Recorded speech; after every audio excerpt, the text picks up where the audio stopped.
विधायक अंबादास दानवे ने मीडिया से बातचीत में कहा कि राज्य सरकार ने अतिवृष्टि पीड़ित किसानों के लिए 32,000 करोड़ का पैकेज घोषित किया, लेकिन किसानों को सिर्फ 4-5 हजार रुपए ही मिले। ये सरकार सिर्फ घोषणाएं करती है, कुछ देती नहीं। यह किसानों के साथ धोखा है। उन्होंने कहा कि उद्धव ठाकरे के समय कर्ज माफी एक झटके में हुई थी, लेकिन अब की सरकार सिर्फ समय निकाल रही है। साथ ही उन्होंने कहा कि आने वाले चुनाव महाविकास आघाड़ी के माध्यम से लड़े जाएंगे और अगर गठबंधन नहीं हुआ तो शिवसेना अकेले भी चुनाव लड़ने में सक्षम है। सरकार दगाबाजच आहे आणि म्हणूनच आम्ही या दौऱ्याला नाव दिलेलं आहे दगाबाजरे। सरकारने जे पॅकेज जाहीर केलं 32,000 कोटी रुपयाचं, कोणाला मिळाले सरकारने दाखवावं आणि सरकारने 32,000 कोटी रुपये कोणाकोणाला दिले जरा सांगावं आम्हाला। सरकारने म्हणजे सरकारच्या मुख्यमंत्र्यांनी उपमुख्यमंत्र्यांनी पत्रकार परिषद घेऊन घोषणा एक केली, अध्यादेश दुसरे काढले, अंमलबजावणी तिसरीच आहे। त्याच्यामुळे समजा 3 हेक्टरपर्यंत देणार होते, किती 3 हेक्टरच्या लोकांना त्यांनी मदत केली सांगावी, बागायत शेतीला किती मदत केली सांगावी, फळबागा ज्या आहेत त्याला किती मदत केली सांगावी, खडून गेलेल्या जमिनीला किती मदत केली ती सांगावी। मला असं वाटतं ही मदत शून्य आहे। काही लोकांना 1000-500 सुद्धा मदत काही जणांना आलेली आहे। मला असं वाटतं ही तुटपुंजी आहे। सरकार बोलाचीच कडी बोलाचाच भात करतं आणि म्हणून सरकार हे शेतकऱ्यांशी दगाबाजी करतंय असा आमचा आरोप आहे। म्हणून या मोहिमेला नाव आम्ही दगाबाजरे असं नाव दिलेलं आहे। कसा असणार आहे दौरा, काय काय या दौऱ्यामध्ये संवाद कोणाकोणाशी आहे? दौरा परभणीमध्ये तसा 2 दिवसाचा आहे। एक 7 तारखेला पण आहे आणि 8 तारखेला पण आहे। 7ला परभणी तालुक्यात आहे, 8ला सेलू, मानवत, पाथरी असं आहे आणि पूर्ण मराठवाड्यात 5, 6, 7, 8 अशा पद्धतीनं 4 दिवसाचा दौरा आहे। 8ही जिल्ह्यामध्ये हा दौरा होणार आहे। जवळपास 20-22 गावात, मोठ्या मोठ्या गावात उद्योजी शेतकऱ्याशी संवाद साधतील, काही गावात थांबतील सुद्धा आणि म्हणून हा दौरा मराठवाडा ढवळून काढणारा आणि दगाबाज सरकारचे पितळ उघडं करणारा ठरणार आहे।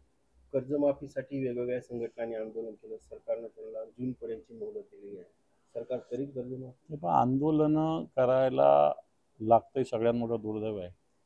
कारण हे सरकार येताना देवेंद्रजी फडणवीसांनी जाहीर सभेत 7-12 करू, कोरा कोरा कोरा असं सांगितलेलं, त्याचं भाषण सगळीकडे उपलब्ध आहे। असं तुम्ही सांगितलं असताना शेतकरी संघटनांना, शेतकऱ्यांना आंदोलन करावं लागतं, हे काही भूषणावर। असं असताना आता सरकारने 6 महिन्याची अभ्यास समिती, कसली अभ्यास समिती? उद्धवजी ठाकरे साहेबांनी ज्यावेळेस 2019ला ते सत्तेत आले होते, कर्जमुक्ती केली होती।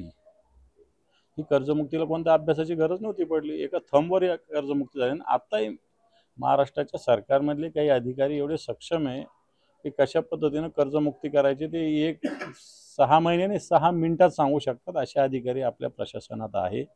पण सरकार वेळ काढूपणा आणि शेवटी तेच दगाबाजी, शेतकऱ्यांशी दगाबाजी, हेच त्याला उत्तर आहे। राजकीय प्रश्न आहे की आता स्थानिक स्वराज्य संस्थांच्या निवडणुका आहेत, काँग्रेस प्रदेशाध्यक्ष म्हणतात आम्ही स्वबळावर लढणार आहे, तर शिवसेनेची काय भूमिका? मला असं वाटतं कोणताही पक्ष अजून स्वबळावर लढण्याची भाषा या महाराष्ट्रात कोणत्याच पक्षाने केलेली नाही आणि कोणत्याच पक्षाची स्वबळावर लढण्याची ताकद नाही।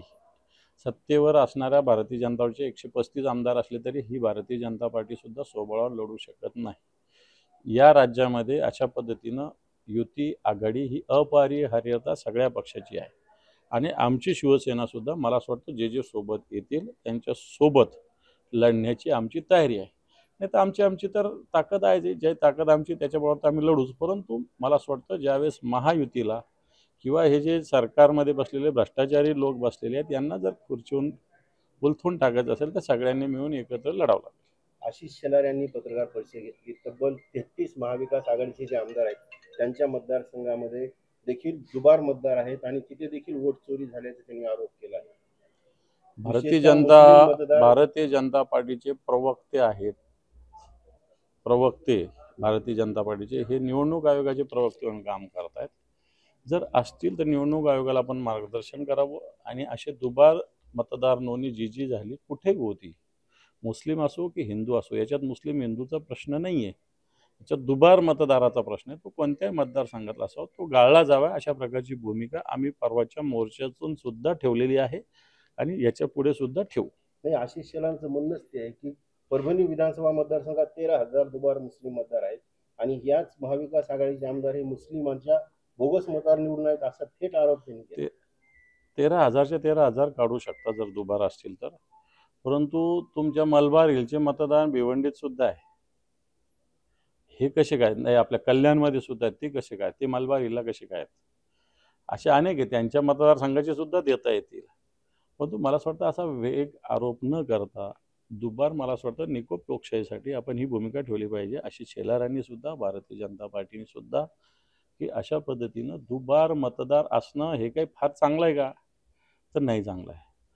आपण लोकशाहीची बूज राखण्यासाठी अशा पद्धतीनं मतदाराचा सन्मान करावा. ज्याचं नाव एका ठिकाणी असेल, एका ठिकाणी जर राहावं, दुबार मतदार नोंदणी होऊच नये, अशा पद्धतीनं निवडणूक आयोगाने काम केलं पाहिजे. प्रकाश सुर्वे असं म्हणतात की आई मराठी जी आहे ती आई आहे, हिंदी मावशी आहे. एक वेळेला मराठी आई मिली तरी चालती, मात्र मावशी जगली पाहिजे. वाटतं प्रकाश सुर्वेंना आईचं महत्त्व माहिती नसेल, बाकी महत्त्व त्यांना चांगलं माहिती आहे. मागे त्यांनी काहीतरी एका ब्रिजवर काहीतरी केलं होतं, 39 देशामध्ये त्यांचं ते ब्रिजवरचं कर्तृत्व पाहायला गेलं होतं.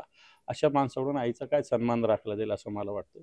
आपल्याकडे एक म्हण आहे, स्वामी तिन्ही जगाचा, आई विना भिकारी. आई सगळ्यात महत्त्वाची आहे आणि त्याच्यामुळे मराठी आपली आई आहे आणि आई जगली पाहिजे, जास्तीत जास्त काळ जगली पाहिजे, ही भूमिका पुत्राची असली पाहिजे. आणि असे पुत्र जर असतील की आई मरू दे आणि मावशी जगू दे म्हणणारे असेल, तर मला असं वाटतं चांगलं कल्याण आहे त्यांच्या पक्षाचं पण आणि त्यांचं पण.